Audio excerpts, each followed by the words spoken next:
Welcome to మనా TV news బులెటిన్ల ముందుగా headlines. Bharat అతిపెద్ద ఆర్థిక వ్యవస్థగా మారిపోతుంది. రాజ్యాంగ దినోత్సవం ప్రసంగంలో రాష్ట్రపతి వ్యాఖ్య.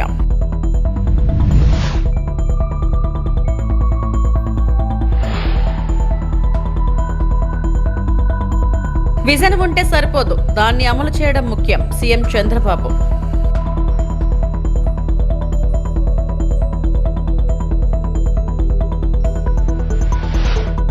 కోనసీమ పర్యటనలో పవన్ కొబ్బరి రైతుల కలం అవుతానని హామీ.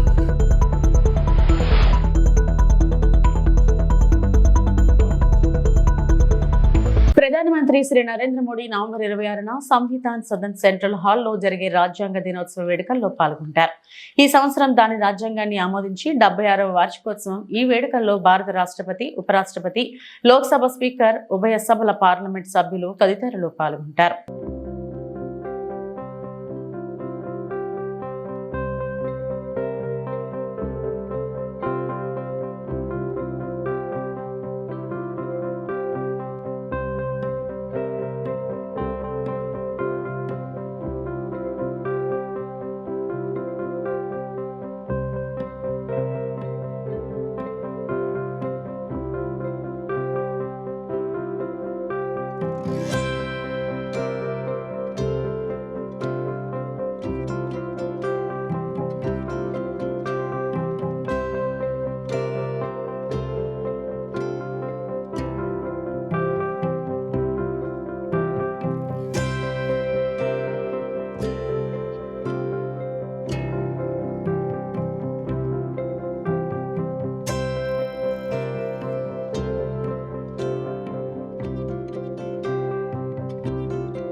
ప్రజల గుండెల్లో అంబేద్కర్ శాశ్వతంగా ఉండిపోతారని ఏపీ సీఎం చంద్రబాబు అన్నారు. అమరావతిలో విద్యార్థులతో మాక్ అసెంబ్లీ నిర్వహించారు. ఈ కార్యక్రమంలో చంద్రబాబు మాట్లాడారు. విజన్ ఉంటే సరిపోదు, దాన్ని అమలు చేయడం ముఖ్యం. నిరంతర శ్రమతోనే అనుకున్నది సాధించగలం. సరైన నిర్ణయాలు తీసుకుంటేనే ఏదైనా సాధ్యమవుతుంది. సంక్షోభాలను అవకాశాలుగా మలుచుకొని ముందుకు వెళ్ళాలి. చిన్న వయసులోనే నేను ఎమ్మెల్యే అయ్యాను. 4వ సీఎంగా పనిచేస్తున్నాను. మాక్ అసెంబ్లీలో విద్యార్థులు చాలా బాగా మాట్లాడారు. విద్యార్థులు ఎక్కడా తడబడలేదు. బాధ్యత గుర్తుపెట్టుకునేలా స్ఫూర్తినిచ్చేలా మాక్ అసెంబ్లీ నిర్వహించారని సీఎం కొనియాడారు. స్టూడెంట్ అసెంబ్లీ అదరగొట్టారు. మామూలుగా నేను అసెంబ్లీలో కూడా వాచ్ చేస్తా ఉంటాను. మీరు మామూలుగా చెయ్యలేదు. మిమ్మల్ని చూస్తే ఇదే నేను ఎప్పుడూ కోరుకుంటాను. అసెంబ్లీ ఒక ఆదర్శంగా ఉండాలని కోరుకుంటాం. చాలాసార్లు మా ఎమ్మెల్యేలకైతే నేను శిక్షణా కార్యక్రమాలు కూడా పెట్టా. కానీ చాలా తక్కువ సమయంలో మీ యొక్క ప్రవర్తన, మీ యొక్క ఇది చూస్తే వండర్ఫుల్ పర్ఫార్మెన్స్. మరొక్కసారి మిమ్మల్ని అందరినీ మనస్ఫూర్తిగా అభినందిస్తున్నా. Assembly this 26th day of November 1949 do hereby adopt, enact and give to ourselves this constitution. ఈ రాజ్యాంగం రాసుకునేది మన కోసరం మనం రాసుకున్న రాజ్యాంగం ఇది. ఇప్పుడే ఈ రాజ్యాంగాన్ని చెప్పినప్పుడు చాలా విషయాలు చెప్పారు. ఇది చూసినప్పుడు నేను 28 సంవత్సరాల్లో ఎమ్మెల్యే అయ్యాను. అంబేద్కర్ గారు శాశ్వతంగా ప్రజల గుండెల్లో ఉంటారు, దీంట్లో అనుమానమే లేదని చెప్పి కూడా మరొకసారి మీ అందరికీ విజ్ఞప్తి చేస్తున్నా. అనేక ఒడుదుడుకులు వచ్చాయి, అనేక ఛాలెంజెస్ ఫేస్ చేశాం, ఎమర్జెన్సీ లాంటి ఛాలెంజెస్ ని ఫేస్ చేశాం. అయితే ఈరోజు రాజ్యాంగం మనుగడ సాధించగలిగిందంటే దానికి కారణం దాన్ని రాసిన విధానం అని చెప్పి కూడా నేను మీకు తెలియజేస్తున్నా. అయితే రాజ్యాంగం యొక్క గొప్పతనాన్ని ప్రతి పౌరుడికి అర్థమయ్యేట్టుగా చెప్పాల్సిన బాధ్యత, అందులో రాను యంగ్స్టర్స్ చెప్పాల్సిన బాధ్యత మనందరిపైన ఉంది. 4వ అతిపెద్ద ఎకానమీగా తయారైంది, బ్రిటిష్ ను కూడా దాటేశాం. అంటే మనకు అవకాశాలు లేక కాదు, తెలివి లేక కాదు, వనరులు లేక కాదు, 200 సంవత్సరాలు బానిసత్వంతో బతికాం, పరదేశ పాలనతో బతికాం.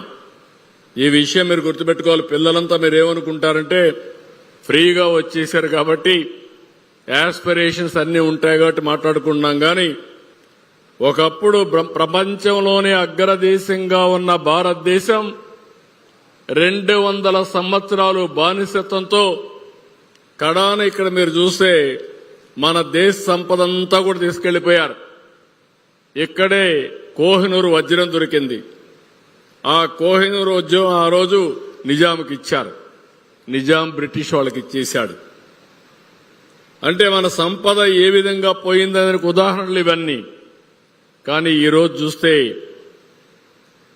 ప్రధానమంత్రి గారిని మనం ఒక్కసారి ఆలోచిస్తే, నేను ఒక మాట చెప్పాను ముందుగా, ఈ దేశానికి వచ్చినటువంటి అనేక సార్లు అంబేద్కర్ కోనసీమ జిల్లాలో AP deputy CM Pawan Kalyan పర్యటించారు. ఈ సందర్భంగా కేసనపల్లిలో సముద్ర జలాలతో దెబ్బతిన్న లక్షలాది కొబ్బరి చెట్లను పరిశీలించారు.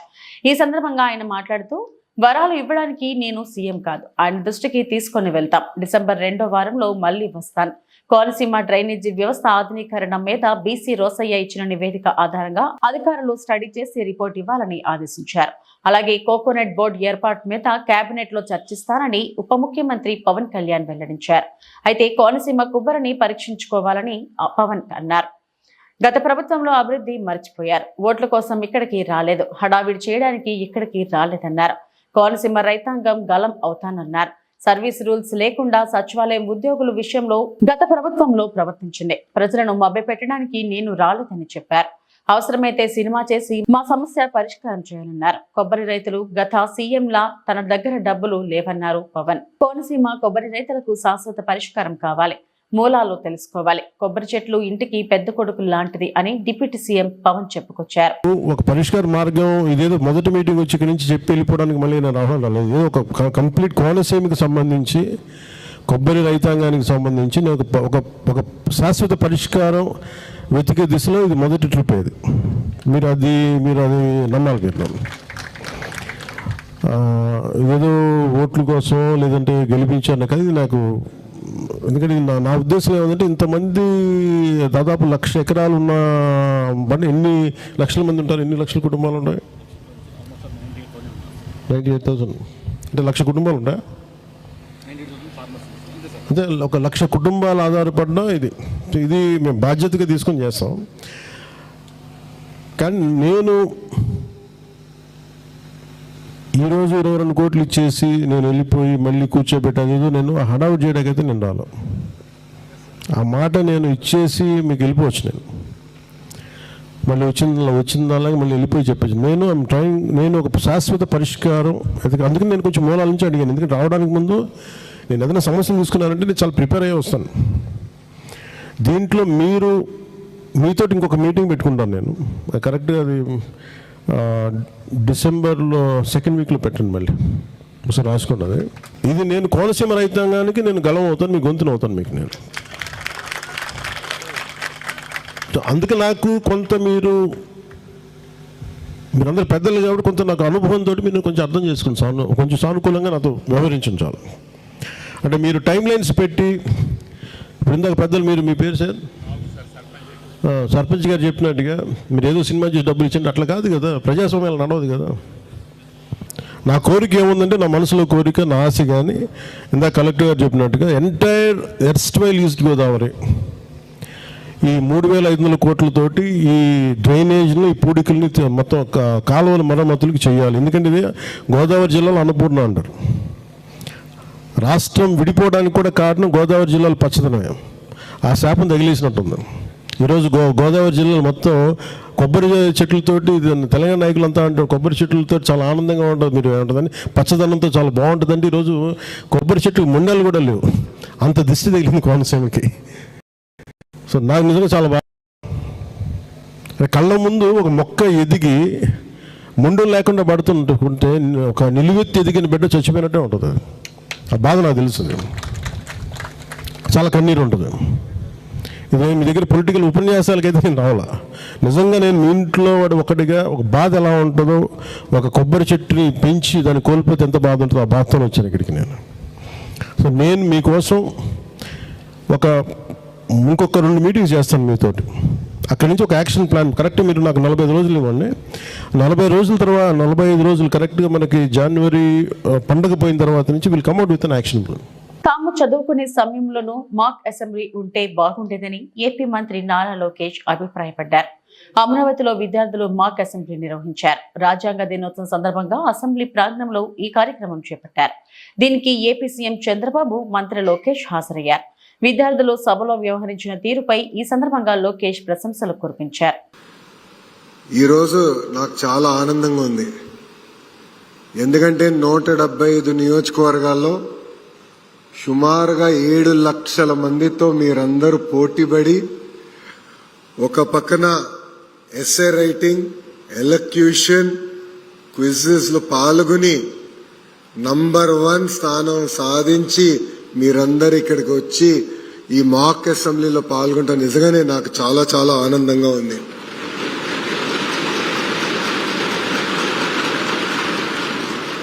ఇది చూసిందా నాకు అనిపించింది, నేను స్కూల్కి వెళ్ళే సమయంలో కూడా మాక్ అసెంబ్లీ ఉంటే బాగుండేదని. అప్పుడే రూల్స్, పార్లమెంట్ ప్రొసీజర్స్ ఇవన్నీ తెలుసుకునే అవకాశం ఉండేది. నాకు అవకాశం దక్కలేదు, మీకు ఈరోజు అవకాశం దక్కింది. ఈరోజు మనం చూసింది living class room of democracy. మీరు ఇక్కడ చూస్తే స్పీకర్ని మనం ఎట్లా ఎన్నుకోవాలి, షార్ట్ డిస్కషన్స్ అంటే ఏంటి, కాలింగ్ టు అటెన్షన్ డిస్కషన్ అంటే ఏంటి, 0 అవర్ అంటే ఏంటి, బిల్స్ ఎలా ఇంట్రడ్యూస్ అవుతాయి, బిల్స్ పైన ఎట్లా చర్చ జరుగుతాయి, ఇవన్నీ కూడా మీరు ఈరోజు చూస్తాం జరిగింది. దీంట్లో అనేక ప్రశ్నలు కూడా మీరే రూపొందించారు, బిల్స్ కూడా మీరే తీసుకొచ్చారు. ఇది కేవలం ఒక్కసారే కాదు, ఎవ్రీ ఇయర్ యాక్టివిటీ చేయాలేది మన ప్రభుత్వం లక్ష్యం. కడప జిల్లాలో 2వ రోజు మాజీ ముఖ్యమంత్రి వైసీపీ అధినేత జగన్మోహన్ రెడ్డి పర్యటిస్తున్నారు. నియోజకవర్గంలో ప్రజలను కలుస్తూ వారి సమస్యలను తెలుసుకున్నారు. అలాగే బ్రాహ్మణపల్లిలో అరటి తోటలను పరిశీలించిన అనంతరం అరటికి మద్దతు ధర లేక ఇబ్బందులు పడుతున్న రైతులతో ఆయన ముఖాముఖి నిర్వహించారు. ఈ సందర్భంగా మీడియాతో వైఎస్ జగన్ మాట్లాడుతూ పంటల కోసం పెట్టిన పెట్టుబడులు కూడా రాకపోవడంపై రైతుల్లో ఆందోళన నెలకొంది. గత ప్రభుత్వ హయాంలో అరటి సాగులో కేంద్రం నుంచి అవార్డు తీసుకున్న రాష్ట్రం మనదే. అలాంటి పరిస్థితి నుంచి రాష్ట్రంలో రైతన్నల పరిస్థితి ఎందుకు ఎంతలా దిగజారింది? 18 నెలల చంద్రబాబు హయాంలో 16 సార్లు రకరకాల విపత్తులు సంభవించాయని మాజీ సీఎం జగన్ పేర్కొన్నారు. దాదాపుగా చంద్రబాబు నాయుడు గారి ప్రభుత్వం మొత్తం చూస్తే ఈ రైతు కోసం తప్పించిన పరిస్థితులు. అప్పుడు చంద్రబాబు నాయుడు గారు ముఖ్యమంత్రి అయిన తర్వాత రైతుల బ్రతుకులు మొత్తం తిరోగమనంలోకి చేరాయి. దాదాపుగా చంద్రబాబు నాయుడు గారి ప్రభుత్వం మొత్తం చూస్తే ఈ 18 నెలల కాలంలో ఈ 18 నెలల కాలంలో దాదాపుగా 16 సార్లు కరువు వల్లనో లేకపోతే వరదల వల్లనో అతివృష్టో అనావృష్టో రైతులు నష్టపోయిన పరిస్థితులు, ఇన్పుట్ సబ్సిడీ ఇవ్వాల్సిన ఆవశ్యకత కలిగిన పరిస్థితులు. ఈ 18 నెలలలో 16 సార్లు అటువంటి పరిస్థితులు ఉత్పన్నమైతే ఇన్పుట్ సబ్సిడీ చంద్రబాబు నాయుడు గారు ఇవ్వాల్సిన అవసరం ఉన్న పరిస్థితులు ఉత్పన్నమైతే చంద్రబాబు నాయుడు గారి 18 నెలల్లో రైతులకు చేసింది ఏమిటి అంటే బోర్డు సున్నా. నిన్న జరిగిన తుఫాను కూడా లెక్కేసుకుంటే ఇన్పుట్ సబ్సిడీనే దాదాపుగా 1100 కోట్ల పైచిలకు రైతులకు ఇవ్వాల్సిన input subsidy first of all లెక్కలు తగ్గించి చూపిస్తూ ఉన్నారు. రైతులకు రైతులకు ఇవ్వాల్సి వస్తుందేమో అని చెప్పి కనీసం ఆ తగ్గించిన లెక్కలైనా కూడా కనీసం ఇస్తూ ఉన్నారు అని అంటే అది కూడా ఇవ్వని పరిస్థితి, ఎగరగొట్టిన పరిస్థితి. రైతులకు ఒక హక్కుగా ఇటువంటి విపత్కర పరిస్థితులు ఏదైనా వచ్చినప్పుడు, కరువులు వచ్చినా, వరదలు వచ్చినా, ఇంకొకటి వచ్చినా ఒకవైపున ఇన్పుట్ సబ్సిడీ ఇవ్వాల్సింది ఎగరగొడతా ఉన్నారు. సీజన్ ముగిసేలోగానే ఇవ్వాల్సిన ఇన్పుట్ సబ్సిడీని ఎగరగొడతా ఉన్నారు. రెండోది రైతులకు హక్కుగా ఉచిత పంటల బీమా అన్నది రైతులకు ఒక హక్కుగా వైఎస్ఆర్సీపీ ప్రభుత్వ హయాంలో కల్పించిన హక్కును చంద్రబాబు నాయుడు గారు ముఖ్యమంత్రి అయిన తర్వాత ఆ హక్కును కాలరాశాడు. 84 లక్షల మంది రైతులు వైఎస్ఆర్సీపీ ప్రభుత్వ హయాంలో ఆర్బీకేల పరిధిలో ఈ క్రాప్ చేసి, ఈ క్రాప్ అంటే రైతును పొలంలో నిలబెడతారు, వేసిన పంట మధ్యలో ఆ పొలంలో రైతు నిల్చొని ఫోటో తీసి జియో ట్యాగింగ్ చేసి దాన్ని ఈ క్రాప్ అని అంటారు. అలా ఈ క్రాప్ చేసి ఆర్బీకేకి అనుసంధానం చేసి మొత్తంగా దాదాపుగా 84 లక్షల మంది రైతులు ఉచిత పంటల బీమా సౌకర్యం గతంలో కలిగిన పరిస్థితి. రాష్ట్ర ప్రభుత్వమే రైతుల తరపున ఉచిత పంటల బీమా కట్టి రైతులకు ఒక హక్కుగా ఇచ్చేది. అలా కట్టడం వల్ల రైతులకు 5 సంవత్సరాలలో దాదాపుగా 7,400 కోట్ల రూపాయలు ఉచిత పంటల బీమా ద్వారా రైతులకు మేలు జరిగిన పరిస్థితులు గతంలో వైఎస్ఆర్సీపీ ప్రభుత్వం. అలాంటి ఉచిత పంటల బీమాను చంద్రబాబు నాయుడు గారు తీసేసినాడు, రద్దు చేసేసినాడు. ఈరోజు రాష్ట్రంలో పరిస్థితి కేవలం 84 లక్షల మంది రైతులు ఉంటే కేవలం 18 లక్షల మంది రైతులు మాత్రమే పంటల బీమా చేసుకున్న పరిస్థితులు. అది కూడా ఆ 18 లక్షలు బ్యాంకు రుణాల కోసం పొందడానికి బ్యాంకుల దగ్గరికి వెళ్ళినప్పుడు, బ్యాంకులు రుణాలు మంజూరు చేసినప్పుడు ఖచ్చితంగా ఇన్సూరెన్స్ డబ్బులు కట్ చేసుకుని వాళ్ళు బ్యాలెన్స్ డబ్బులే రుణాలుగా ఇస్తున్న పరిస్థితులు. కాబట్టి ఆ 18 లక్షల మందికైనా కానీ కనీసం ఆ మేరకైనా ఇన్సూరెన్స్ అయింది. రాజ్యాంగ దినోత్సవం సందర్భంగా అమరావతిలోని అసెంబ్లీ ప్రాంగణంలో విద్యార్థులతో మాక్ అసెంబ్లీ నిర్వహించారు. ఇందులో పాల్గొన్న విద్యార్థులు సభ జరుగుతున్నంతసేపు ప్రజాప్రతినిధుల్లా మారిపోయారు. వివిధ అంశాలపై చర్చించారు. అధికార ప్రతిపక్ష నాయకుల్లా మాటలు తూటాలు పేల్చారు. నిజమైన అసెంబ్లీని తలపించేలా విద్యార్థులు వ్యవహరించడం హర్షణీయం. అందరికీ నమస్కారం. సభా నాయకులకు, ప్రతిపక్ష నాయకులకు మరియు సభలో వారందరికీ నా ధన్యవాదాలు. ఈ కుర్చీకి కుడి ఎడమలు ఉండవు, కేవలం రాజ్యాంగం మరియు సభా నియమాలు మాత్రమే ఉంటాయి. ప్రతిపక్షానికి తగిన సమయాన్ని ఇస్తాను. ప్రభుత్వం నుండి సరైన సమాధానాలు రాబడతాను. సభా గౌరవం కాపాడటం మనందరి బాధ్యత. ఇక సమయం వృధా చేయకుండా సభా కార్యక్రమాలను మొదలు పెడదాం. అసలు లెక్కలేవి 100లో అంటే సమాధానమైన అధ్యక్ష. దాట వేయకండి. పైలట్ సెంటర్లో ఎప్పుడు వస్తే డేట్ చెప్పమనండి అధ్యక్ష.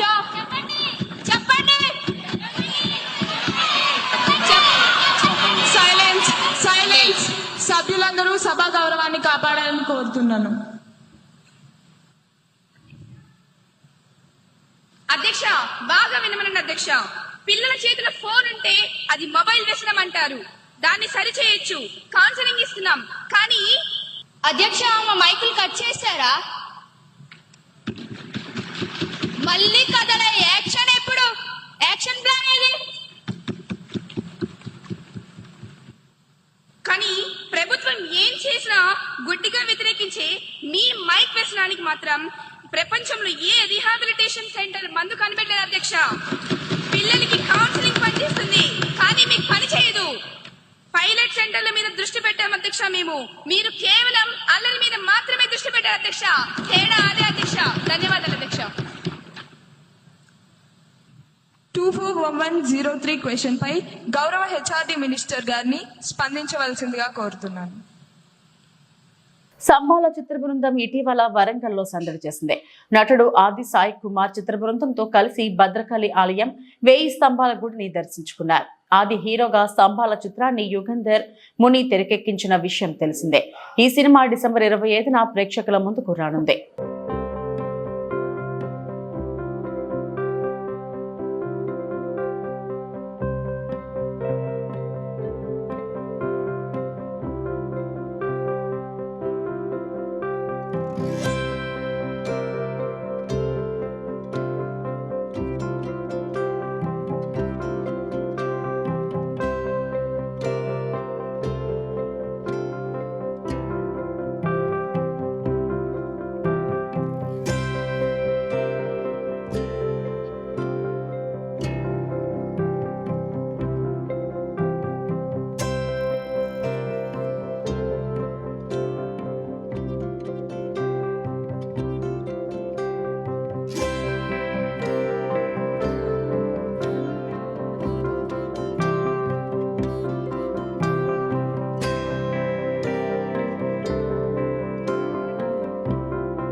ఇవి ఇప్పటివరకు నా బులెటిన్ అప్డేట్స్. నమస్తే.